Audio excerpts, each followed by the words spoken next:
আসসালামু আলাইকুম রহমতুল্লাহ। ওয়ালাইকুম আসসালাম আলহামদুলিল্লাহ। ওয়া রাহমাতুল্লাহি ওস্তাদ ওয়া জি বারাকাতুহু। কেমন আছেন? জি, আলহামদুলিল্লাহ। কেমন আছেন সবাই? আলহামদুলিল্লাহ। আলহামদুলিল্লাহ। ওস্তাদ জি আলহামদুলিল্লাহ ভালো বরকত আছি। দেন। আপনি কেমন আছেন? আলহামদুলিল্লাহ, আল্লাহ তাআলার অশেষ মেহেরবানি। আজ আমরা 19তম দিনের ক্লাসে অংশগ্রহণ করেছি।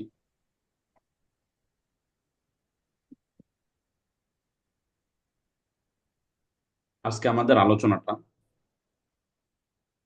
মূল বিষয় হলো রুকিয়া এবং তদবির নিয়ে যারা কাজ করবে এরা মানুষের সাথে তার আচরণটা কেমন হবে এবং কার কাছ থেকে কেমন হাদিয়া নিবে, এই বিষয়টা নিয়ে বাকি আজকের আলোচনাটা যারা নতুন শিক্ষার্থী আছে এদের জন্য ফায়দাজনক হবে বেশি, এবং পুরাতন যারা আছে অনলাইন সম্পর্কে যারা বিজ্ঞ আছেন তাদের জন্য আলোচনাটা অতটা গুরুত্বপূর্ণ না। তারপরেও যে বিষয়টা সব থেকে গুরুত্বপূর্ণ সেটা আজকে আমরা পূর্বেই বলে ফেলি, তারপরে মূল আলোচনার দিকে আমরা যাব। আজকে আমাদের ক্লাস শেষ হয়ে যাওয়ার পরে সকল শিক্ষার্থী আমাদের যারা 1 নম্বর ক্লাস থেকে শুরু করে এ পর্যন্ত অংশগ্রহণ করেছে সকলেই সকলের নাম, পিতার নাম দিলেও চলে না দিলেও চলে, নিজের নাম, থানা, জেলা, এটা কষ্ট করে গ্রুপে লিখে দিবে। আজকের ক্লাস শেষ হয়ে যাওয়ার পর থেকে আগামীকাল ক্লাসের আগ পর্যন্ত শুধু নাম লেখা ব্যতীত অন্য কোনো মেসেজ বা কোনো কিছু জানার জন্য গ্রুপে কোনো মেসেজ করা যাবে না। শুধু আপনার নাম, থানা, জেলা এটাই শুধু উল্লেখ করে নিজের ঠিকানাটা দিবে। এটা দিবেন এজন্য আগামীকাল ক্লাসে আমরা এজাজতের বিষয় নিয়ে আলোচনা করব এবং আগামীকাল এজাজত দেওয়া হবে। তো আমরা প্রত্যেক কোর্সের মধ্যেই প্রত্যেকের নাম দিয়ে বলে উচ্চারণ করে এজাজত দিয়ে থাকি। সেই খাতিরেই আজকে সকলে নামগুলো দিয়ে দিলে আমরা আগামীকাল আমাদের জন্য সহজ হবে। কিন্তু একজনে নাম দিল, আবার একজনে 4-5টা মেসেজ করলো, আবার একজনে নাম দিল, তাহলে এই নামগুলো খুঁজে পাওয়া আমাদের জন্য মুশকিল হবে, কষ্টকর হবে। এই জন্য আজকে আজকে ক্লাসের পর থেকে আর কেউ নতুন করে মেসেজ না দিলে, আগামীকাল পর্যন্ত কোনো মেসেজ না দিলে ভালো হবে। আর দ্বিতীয় কথা হলো, একজনে 4-5 বার করে নাম দিয়েন না, মাত্র একবারই লিখবেন। প্রতি কোর্সের মধ্যে এই বিষয়টা দেখা যায় যে নাম করছে কি একজনই 6-7 বার লিখে দিচ্ছে। চিন্তা করছে লিখতে তো আর সমস্যা নেই, ভালো করে লিখতে থাকে, এই জন্য লিখতে থাকছে। আমরা এটা করবো না ইনশাল্লাহ, একবারই নাম লিখে দেবো ইনশাল্লাহ। বাকি আমরা যেহেতু প্রত্যেকের নাম এবং থানা এবং জেলাটা উচ্চারণ করে থাকি এবং এটা লিখলেই ভালো হবে, গ্রাম গ্রাম না লিখলেও হবে, গ্রাম বেশি আমরা উচ্চারণ করব না।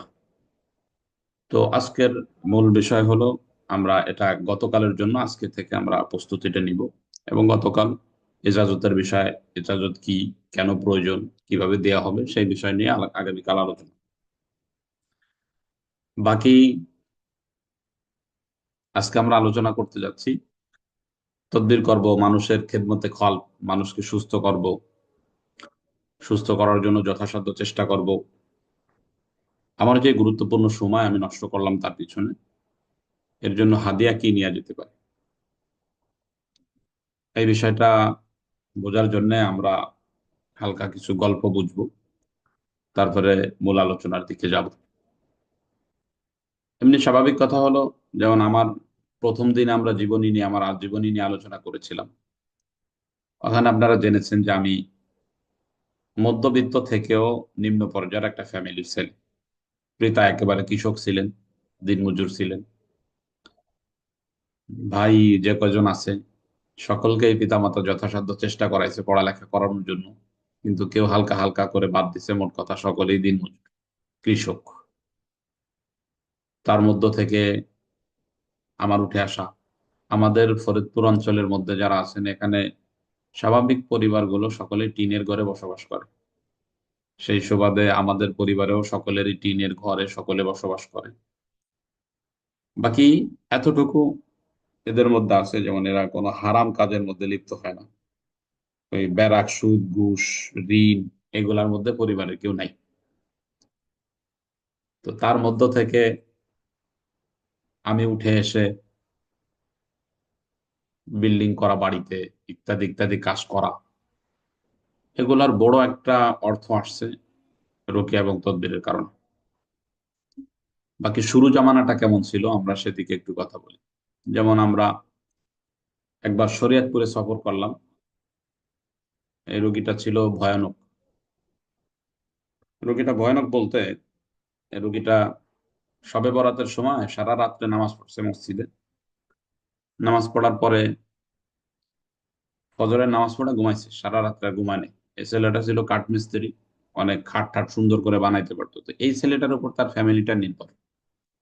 ফ্যামিলিটা চলে এই ছেলেটার ইনকাম দিয়ে। কিন্তু এই ছেলেটা হঠাৎ করে শবে বরাতের দিন সারা রাত, শবে বরাতের রাতে সারা রাত নামাজ পড়ছে। ফজরের নামাজ পড়ে ঘুমাইছে, ঘুম থেকে উঠে এখন হাত প্যারম কাঁপা শুরু করছে, মুখ দিয়ে লালা পড়া শুরু করছে। এখন আর বসতে পারে না, একজন ধরে বসাইতে হয়, বসাইলে কাঁপতে কাঁপতে পড়ে যায়, এরকম একটা অবস্থা শুরু হয়েছে। শুরু হইলে তখন ওনারা ওই অঞ্চলে প্রথমে ডাক্তারের কোনো রেজাল্ট পাচ্ছে না, পরে ওই অঞ্চলে যে সমস্ত চিকিৎসক আছে সকলকে দেখাইছে। দেখানোর পরে তেমন কোনো রেজাল্ট আসতেছিল না।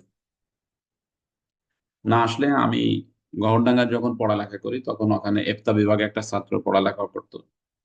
ওই ভাই আবার ওই জায়গার ওই রমজান মাসে তারাবি পড়ার জন্য গেছে। তো মসজিদের পাশেই ছেলেটার বাড়ি, তো ওনার সাথে একটা ভালো হৃদ্রতা তৈরি হয়েছে। তো বলছে যে উনি যখন ছেলেটার এই অবস্থা দেখছে ওনাদের সাথে আলোচনা করছে যে আমার একজন ছাত্র ভাই আছে, তার সাথে আলোচনা করে দেখতে পারি। তো ইউসুফ ভাই ছিল ওনার নাম, উনি আমাকে ফোন দিলেন। ফোন দিলে তখন আমি সফরে ছিলাম ভোলাতে। তো আমি বললাম যে ভাই আমি তো ভোলাতে সফরে আছি, 1 সপ্তাহের মতো থাকবো, 1 সপ্তাহ পরে যোগাযোগ। তো 1 সপ্তাহ পর ওনারা আবার আমাকে ফোন দিছে। পরে তখন তো একটা জজবা ছিল যে রুগী বাংলাদেশের যে স্থানে আছে সেই জায়গায় যাইতে হবে, রুগী দেখার জন্য আগে যাইতে হবে। টাকা পয়সা মূল টার্গেট না, টার্গেট হলো অভিজ্ঞতা অর্জন করতে হবে। তো ফোন দিল যে ভাই কি অবস্থা, আমি বললাম যে আসছি, বাড়িতে আসা যাবে। তো বলে চলে আসেন। গেলাম, সেই দীর্ঘ সফর করতে করতে করতে করতে 800 না 850 টাকা খরচ হয়েছে। অপরিচিত পথ ছিল, যাইতে যাইতে খরচ হলো। ক্লান্ত অবস্থায় যে আসরের আগ মুহূর্তে পৌঁছাইলাম। পৌঁছানোর সাথে সাথেই অনেক ওই গ্রামের অনেক যুবক ছেলে, যারা আমাদের মতোই বয়স, এরকম ছেলেরা আসলো, আমাকে ভিড় জমাইলো আমার কাছে। আমাকে এসে প্রশ্ন করতেছে, হুজুর আপনি কি জিন দেখছেন? এই রোগীর শরীরে কি জিন হাজির করা যাবে? জিনের সাথে কি কথা বলা যাবে কিনা? এক একজন এক এক ধরনের প্রশ্ন করা শুরু করছে। তো আমি সরল মনে ওরা যেটা বলতেছে সেটার উত্তর দিচ্ছি। কিন্তু আসলে আমি প্রথম দিকে বুঝতে পারিনি। পরে মনে মনে চিন্তা করতেছি এতগুলো ছেলে এসে আমাকে কেন প্রশ্ন করতেছে। প্রশ্ন করতে করতে মাগরিব হলো। সকলের উত্তর যেগুলোকে যেগুলো দিয়ার দিলাম। রোগীর অবস্থা নিয়ে প্রশ্ন করা হলো যে এই রোগীর শরীরে জিন হাজির করা যাবে কিনা। পরে আমি বুঝাইলাম যে এই রোগীর শরীরে জিন্নাত নাই, এরা দূর থেকে জাদু দ্বারা ক্ষতিগ্রস্ত করছে, এই জাদুগুলোকে নষ্ট করলে রোগী সুস্থ হবে, বাকি জিন হাজির করা যাবে না। পরে মাগরিবের পরে আলোচনা হলো, রোগীকে নিয়ে মূল আলোচনা শুরু হলো মাগরিবের পরে। তখন আলোচনা শুরু হইলে বুঝলাম যে এই ছেলেগুলো আমাকে কেন প্রশ্ন করেছে। এই রোগীকে প্রায় 10-15 জন মোদাব্বির দেখেছে, কোনো রেজাল্ট আনতে পারেনি। এই 10-15 জন মোদাব্বিরের মধ্যে একজন হুজুর হুজুর ছিলেন, হয়তো এলমি অঙ্গনে কম, অথবা মাদ্রাসায় পড়ছে, অতটা এলেম নিয়ে গবেষণা করেনি। তো উনি দেখে যখন উনি রোগীকে কোনো কিছু ফায়দা পৌঁছাইতে পারে নাই, তখন উনি রোগীর পরিবারকে বলছে যে কুফরি কালাম ছাড়া সুস্থ হবে না, কোরআন হাদিস দিয়ে সুস্থ হবে না, কুফরি কালাম যারা করে তাদেরকে দেখাইতে হবে। তো একজন একজন চিকিৎসক যে পাঞ্জাবিওয়ালা টুপিওয়ালা, সে যখন বলে যে কুফরি কালাম ছাড়া সুস্থ হবে না, তখন রোগীরা তো তার কাছে যাইতে বাধ্য হবে, গেছে তার কাছে। একজন হিন্দুকে আনছে যে কুফরি কালামের মাধ্যমে তদবির করে। পরে তাকে আনা পরে উনি তো এসে সেই কাসিম ঠাসিম পুরা টুরা যা যা দেয়া দরকার সব দিছে। লাঠি নিচে একান সে বাইরে টেড়ে রুগীর এই জিন যা যা যা করে সেই 2-3 ঘন্টা ধরে কাসিম পুরা টুরা দিয়ে টিয়ে রুগীরা থুয়ে গেছে। রুগী তো আগে যেরকম ছিল সেরকমই দিব্যি রয়েছে, একটু সুস্থ হয়নি। পরে রোগীর পরিবার বুঝছে যে আসলে উপরি মুপরি দিয়ে কিছু হবে না, কাসিম পোড়া দিয়ে কিছু হবে না, ভালো একজন হুজুর লাগবে। আমার কৃতিত্ব বর্ণনা করতেছে বিষয়টা এমন না, এটা বাকি বিষয়টা বুঝাইতে চাচ্ছে। পরে আমাকে ফোন দেওয়ার পর পরে আমি তো গেলাম, ওনাদের সাথে আলোচনা হলো। পরে ওই কাসিমপুরা টোড়া যে ব্যক্তি দিছে ওনার দ্বারাও রেজাল্ট হলো না, পরে আমাকে ফোন দিছে। পরে আমি গেলাম, যে আবার রোগীর অবস্থা শুনলাম। ওনারা আমি যেগুলা বললাম এগুলো আমাকে বললো। বলার পর আমরা রাতে চিকিৎসা শুরু করলাম। শুরু করতে বলতে তখন যে রুকিয়া গুলো করা দরকার ছিল ওটা করলাম, জিনকে মেরে ফেলা রুকিয়া গুলা করলাম। পরে যে ফিরাউন হামান করুন এগুলা লিখে দিলাম। সুবহানাল্লাহ সুবহানাল্লাহ আজমাতুল্লাহ এগুলা লিখে দিলাম। বালিশের নিচে তদবির দিলাম, বাড়িটা বন্ধ দিলাম। মোট কথা একটা রোগীর জন্য যা যা করা দরকার সবকিছু করেছে ওই বাড়িতে, যেগুলো নিয়ে আপনাদের সাথে মুজাকারা হয়েছে। তো এগুলা করার পরে এর পাশাপাশি ওনারা একটা তুলা রাশিও আনলো, আমরা তুলা রাশি নিয়ে বসলাম। বসলে বললো ওদের বাড়িতে 5 জন জিন দেখা যাচ্ছে, ওদেরকে বন্দিও করলাম। বাড়ির জাদু টাদু যা ছিল সব নষ্ট করলাম। নষ্ট করে সকালে আসছি, আমাকে টাকা দিছে 1200। আমার আসতেই খরচ হয়েছে 850-900 টাকার মতো। যাইতে আবার খরচ হবে 850-900। ওনারা আমাকে টোটাল টাকা দিছে 1200। এর অর্থ হলো এই দীর্ঘ সফর, আবার সেখানে যাওয়া, আবার ফিরে আসা, এই দুপুরবেলা না খাওয়া, তখন যে হোটেলে ভালোভাবে খাইতে হয়, খাওয়া যায়, এরকম একটা মাইন্ড যেখানে ছিল না। এই কষ্ট করে রুগী দেখলাম, রুগী দেখার পর চলে আসলাম। 300-400 টাকা আমার লস, আরো নিজের পকেট থেকে দেওয়া। রুগী দেখে আসলাম, পরে তাকুল ছিল আল্লাহর প্রতি যে আল্লাহ তাআলা সুস্থ করে দিবে, আশা করা যায়। পরে তারপরে আসার পর কয়েকদিন পরে ফোন দিছে। ফোন দেওয়ার পরে বলতেছে, হুজুর আমাদের রোগীটা তো হুজুর আপনি দেখার পর আলহামদুলিল্লাহ অনেকটা সুস্থ হয়ে গেছে। এখন ওই যে যে ঝাঁকি হতো, আমি যখন ওই রাতে রোগী দেখছিলাম, রাতে দেখার পরে এত খাইত, আমি দেখার পরেই রোগী এখন বন্ধ হয়ে গেছে, মানে গলা বন্ধ হয়ে গেছে। বন্ধ হইলে এখন আর খানায় ভাত খাইতে পারে না, শক্ত কোনো জিনিস খাইতে পারে না। তরল পদার্থ দুধ জুস এগুলা দিলে খাইতে পারে, না দিলে খাইতে পারে। এতদিন তো খাইতে পারতো, পাগলা হয়ে যাওয়া অবস্থা ছিল, কিন্তু এখন খাওয়া বন্ধ হয়ে গেছে। তো এখন আপনি যদি একটা রোগী চিন্তা করেন, এই মাইন্ড গুলো আপনার কেন লাগবে? লাগবে এই জন্য, একটা রোগী যখন আপনি দেখতে যাবেন, তো আপনি দেখার পরে আরো ভয়ানক অবস্থা হতে পারে রোগী, যেমন আমাদের এই রোগীর হয়েছে। তো আমরা যে যতটুকু ভালো ছিল দেখার পরে আরো খারাপ হয়ে গেছে। তখন আমরা তাদেরকে বুঝাইছি যে ভাই, তদবিরে যদি কাজ করে আপনার বুঝতে হবে রোগীর অবস্থা খারাপ হতে পারে। আমার তদবির গুলোয় জিন্নাতের উপর প্রভাব বিস্তার ঘটেছে, যার ফলেই তারা আরো ক্ষতিগ্রস্ত করার চেষ্টা করতেছে। আপনার এটা প্রয়োগ করলে ঠিক হয়ে যাবে। তাদেরকে বোঝাইলাম, বোঝানোর পর তারা 3 দিনের মতো ওরকম ছিল। ওই শুধু তরল পদার্থ খাওয়ানো লাগছে। 3 দিন পর আলহামদুলিল্লাহ নর্মাল হয়ে গেছে। রোগীর কাঁপুনি সব বন্ধ হয়ে গেছে, খাওয়া দাওয়া সব নর্মাল হয়েছে 3 দিন পরে। কিন্তু অসুবিধা একটা আছে, সেটা হলো প্রতিদিন রাতে উঠে ওই যে বাহিরে যারা স্যান্ডেল রেখে দেয়, ও সকলে স্যান্ডেলের ফিতা কেটে ফেলে রুগীতে। এই সমস্যা আছে, আর কোনো সমস্যা নেই। মানে স্যান্ডেল থুইলেই ও রাত্রে উঠে ও সবার ফিতা কাটবে, জুতার ফিতা কেটে ফেলবে। এটা করা শুরু করছে। পরে আমাকে আবার ফোন দিলেন, বললেন যে হুজুর আপনি আবার একটু আসেন। এখন চিন্তা করতেছি, একবার তো লস খাইছি, আবার কি লস খাবো তাকে আল্লাহ জানে। দাওরা শেষ হয়েছে তখন। পরে এফতা শেষ হয়েছে, চাকরি এখনো ঢুকিনি চাকরিতে তখন। পরে আবার গেলাম। পরে যাওয়ার পরে পরে তারপরে ফিরে দ্বিতীয়বার আবার দেখলাম, পুনরায় দেখে টেকে তদবির টদবির দিয়ে আসলাম। দিয়ে আসার পর এইবারও আমাকে ওরা যে টাকা দিল এটা আমার ভাড়ার জন্য যথেষ্ট ছিল না। ওরা আমাকে বলছিল যে ঠিক আছে আপনি যান, আল্লাহ রহমতে আমরা আপনাকে টাকা পয়সা কিছু দিব, এখন নাই। এ বলে আমাকে যা হোক বিদায় করছে। পরে আমি আসার পরে ওরা 3 দিন পর আমাকে ফোন দিছে, ফোন দিয়ে বললো যে হুজুর, আলহামদুলিল্লাহ আমার ছেলে পরিপূর্ণ সুস্থ হয়ে গেছে। তো আজকে কাজে যাচ্ছে। তো আলহামদুলিল্লাহ পুরোপুরি সুস্থ হয়ে গেছে। পরবর্তী তারা আমাকে ওনারা অর্থনৈতিক ভাবে কোনো সহযোগিতা করেনি। কিন্তু আলহামদুলিল্লাহ তাদের সংবাদ পেয়ে মনের দিক দিয়ে ভালো লাগছে যে এই রোগীগুলো এত মেহনত করেও মানুষেরা সুস্থ হয় না, আমাদের কাছে সুস্থ হয়ে গেছে। তো যেটা বোঝাইতে চাচ্ছি সেটা হলো দুইটা জিনিস। একটা হলো প্রথম দিকেই যদি আপনি অর্থ নিয়ে চিন্তা করেন, তাহলে আপনি তদবির জগতে সফলতা অর্জন করতে পারবেন না, 1 নম্বর কথা। 2 নম্বর কথা হলো এই সমস্ত রোগীদের ব্যাপারে ভেঙে না পড়া, এবং কখনো কোনো রোগীকে না বোঝানো যে এখানে কুফরি কালাম ছাড়া কাজ হবে না, মন্ত্র তন্ত্র লাগবে, ওই হিন্দু মিন্দু লাগবে, এই ধারণা যেন কখনো মাথায় না আসে। আপনি এটা নিশ্চিত হতে পারেন, যদি কখনো কোরআনুল কারীমের চিকিৎসা দ্বারা যদি কোনো রোগী সুস্থ না হয়, ও যত মন্ত্র দিয়ে চিকিৎসা করুক সুস্থ হবে না। এটা আপনি নিশ্চিত থাকতে পারেন, আস্থা রাখতে পারেন নিজের প্রতি। তো প্রথম দিকের হাদিয়া এমনটা ছিল। এরপরে আমরা হাদিয়া কেমন নিতাম, যেমন আমাদের অঞ্চলের যদি কেউ চিকিৎসা নেওয়ার জন্য আসতেন আমাদের এরিয়াতে, তাহলে দেখা যায় তখন আর কোনো নির্দিষ্ট ছিল না যে আপনি এই কয় টাকা দেন। তো 200 টাকা, কেউ 300 টাকা, কেউ 500 টাকা এমন দিয়ে যেত। আমার এখনো মনে আছে যখন তদবির জগতে আমার ভালো ভূমিকা আছে, গোপালগঞ্জে থাকা অবস্থায় একজনের বাড়ি বন্ধ দিছি, তদবির গুলো লিখতেই আমার 1 ঘন্টা সময় লাগছে, সে আমাকে 200 টাকা দিয়ে গেছে।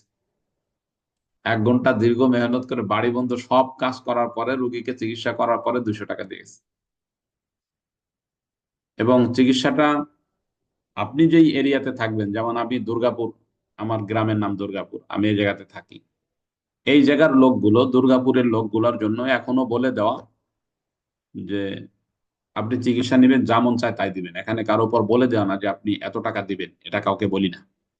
এবং আমি কুশলিতে থাকা অবস্থায় এই কাজটা করেছিলাম। কুশলির মানুষের জন্য এটা নির্ধারণ করা হয়েছিল যে কুশলির মানুষেরা যদি আসে, তাহলে সে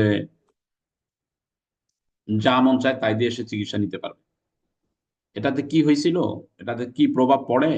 এটার প্রভাব হলো যখন আপনি আপনার গ্রামের মানুষটাকে, সে যা দিচ্ছে তার উপর সুন্দর সার্ভিস দিবেন, ভালো আচরণ করবেন, মুখে হাসি থাকবে, তো এই লোকটা আপনার কাছে আরো 10টা রোগীকে নিয়ে আসবে।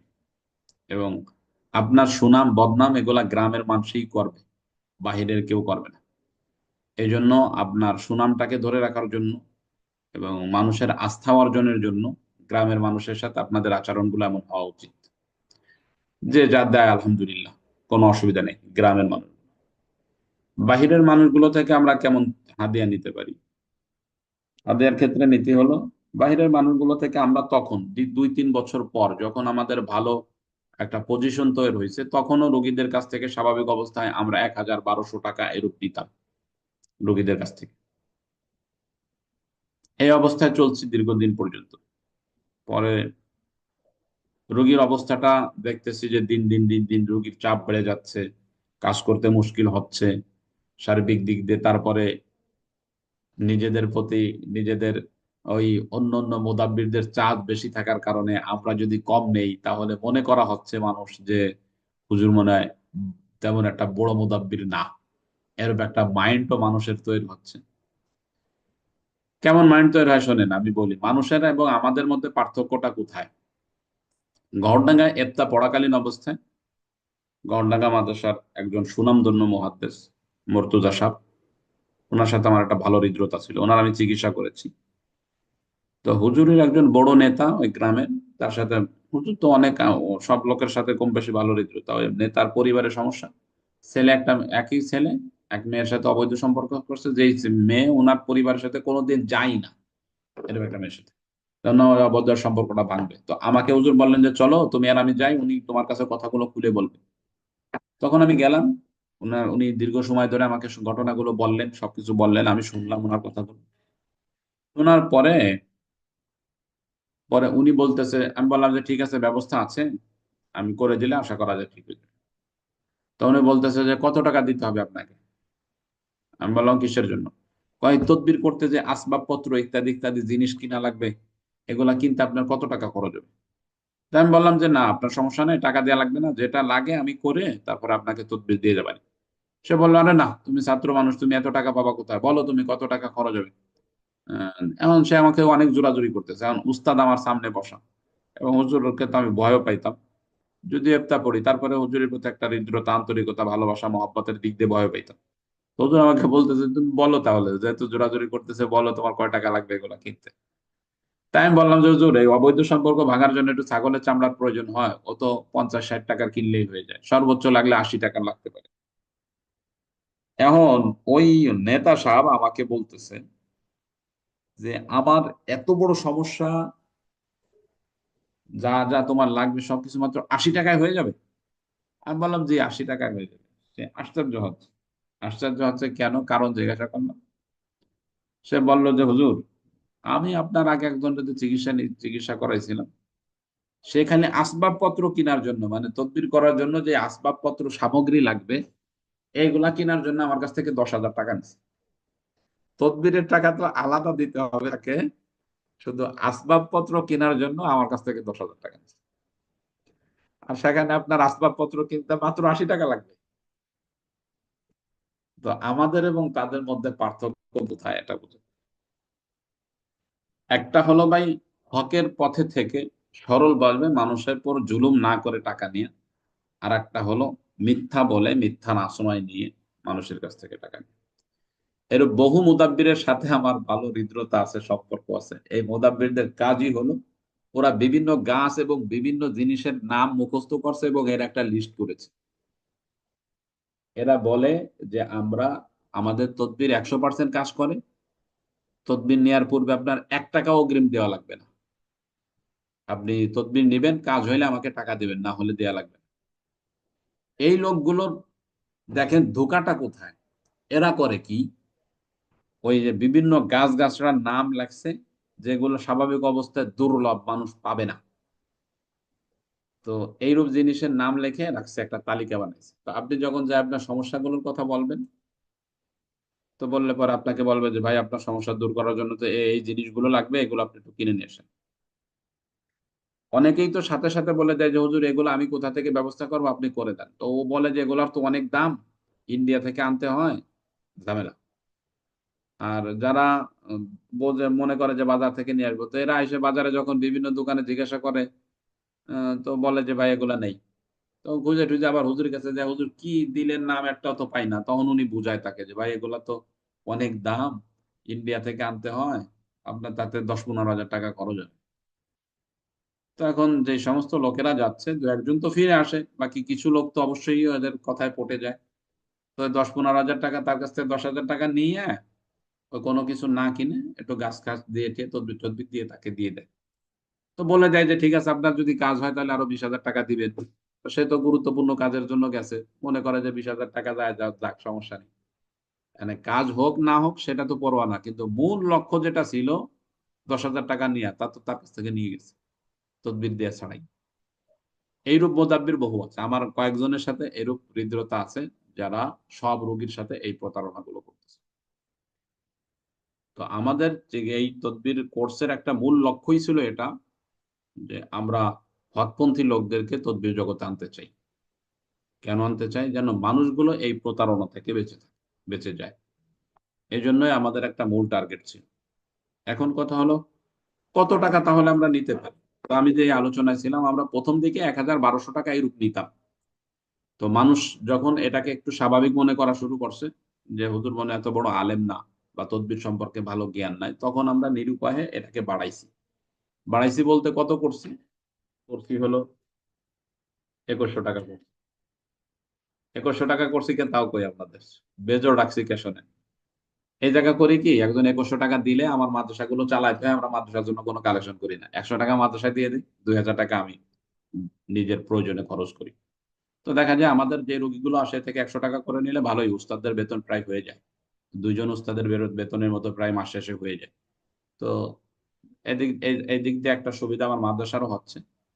তো আমি 2,000 টাকাতেই মানুষকে, অধিকাংশ রোগীদেরকে আমাদের এখানে আসলে চিকিৎসা দিয়ে থাকে, আমাদের এখানে আসলে। এখন কথা হলো, এত কষ্ট করে 2,000 টাকা নিব, বিষয়টা বোঝেন। আমরা যারা এখানে আছি, যাদের চেহারা দেখতে পাচ্ছি, মৌলানা মোশাররফ হোসেন, মৌলানা ফেরদাউস হোসেন, মুফতি আল আমিন, তারপরে এইরূপ যারা দেখতে পাচ্ছি, এর অধিকাংশই কওমির সন্তান, এখান থেকে বোঝা যাচ্ছে। মোট কথা, এদের পড়ালেখা সব কওমিতে, অধিকাংশেরই। বাকি জেনারেল থেকে আমাদের এখানে আসছে, বাকি কওমির যেহেতু বেশি, এজন্য বলতেছি। দেখেন আমরা কওমিতে যারা মেহনত করি, বেতন কার কত, হয়তো 10-12 এরূপই অধিকাংশের, 10 থেকে 12-র মধ্যে অধিকাংশের। 10-এর নিচেও আছে অধিকাংশের, অনেকের আছে 10-এর নিচে নেই। এরপরে বেতন তো বাকি আছেই, এটা তো সন্দেহ নেই। দুই একজনের আছে 12 থেকে 15 বা 20 এর মধ্যে আছে। দুই একজন আছে মাদ্রাসায় মসজিদে 2 জায়গা খেদমত করে, দুইটা মিলে 20 এরূপ হয়। তো ওই জায়গাটাতে আমাদের সারাদিন সারা রাত মেহনত করার ফলে আমাদের বেতন আসে 12,000, 15,000। আপনি যদি সেই দিকে লক্ষ্য রেখে তদবির করেন, প্রতিদিন যদি 1,000 টাকা করে একটা রোগীর কাছ থেকে নেন, যদি 2টা রোগী করেও দেখেন, যদি প্রতিদিন আপনার হয় 2টা রোগী, তাতে আপনার মাসে হবে 60,000 টাকা। অথচ তাকে সারাদিন সময় আপনি দেন নাই, কিন্তু তার কাছ থেকে আপনার 60,000 টাকা ইনকাম হয়ে যায়। যদি 500 করেও নেন, তাহলে 30,000 টাকা ইনকাম হয়ে যায়, 2টা করে রোগী দেখে। এই জন্য আপনার দিকটাকে যদি টাকাকে নর্মাল করে দেখেন, তাহলে আপনার 2000 টাকা, 1000, 1500 টাকা, এটা যথেষ্ট পরিমাণ হয় আমার যতটুকু বুঝে আসছে। এবং এইটা করলে কি হবে, একটা সুবিধাও আছে। যেমন উদাহরণস্বরূপ বলেন, ধরেন ফেরদাউস ভাই তদবির করে, তো উনি এক রোগীর কাছ থেকে 5000 থেকে 10,000 টাকা নেয়।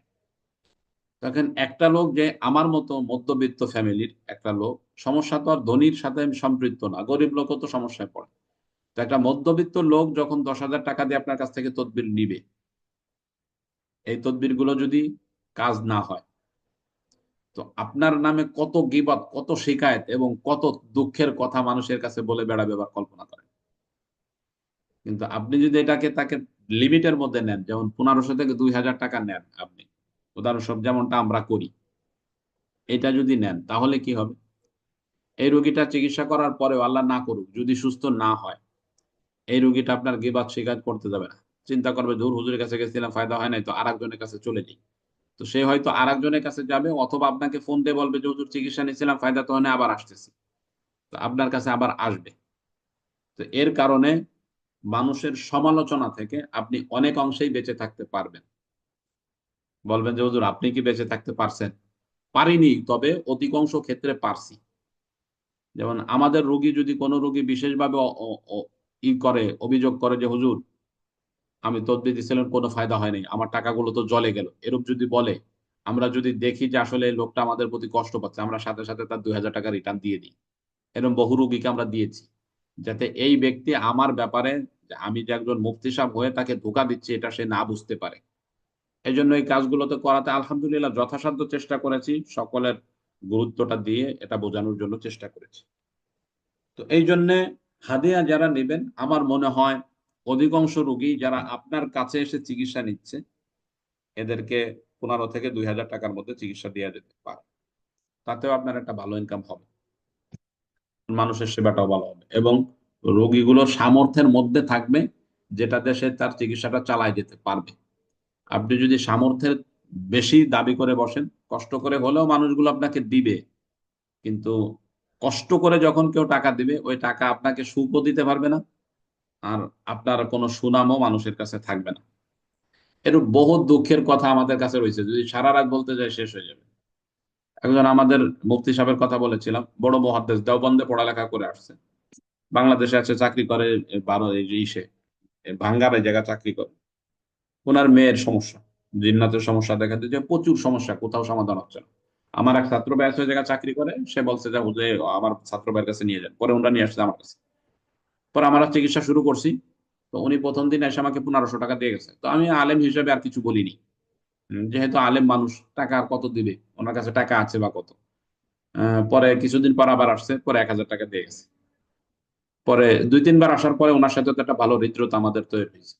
পরে কথায় কথায় একদিন বলতেছে যে হুজুর, কি বলবো দুঃখের কথা, আপনার সামনে তো আপনার প্রশংসা করা যায় না, বাকি আপনি তো এমনি ইসে টাকা তো কমই নেন আর কি। আমি তো বহু মুতাব্বিরদের কাছে গিয়েছি, এবং যেই সমস্যাগুলোর কথা বলতে, উনি বললো যে আমি গোপালগঞ্জ এক মুতাব্বিরের কাছে গেছিলাম চিকিৎসা নেওয়ার জন্য, সে একটু তুলা রাশিতে চেক দিয়ে দিছে, আর একটা তদবির লিখে দিছে, আর একটা পানি পড়ে দিছে। দেওয়ার পর আমি জিজ্ঞেস করলাম যে হুজুর হাদিয়া দিব কত? তা বলতেছে যে 10,000 টাকা দিতে হবে।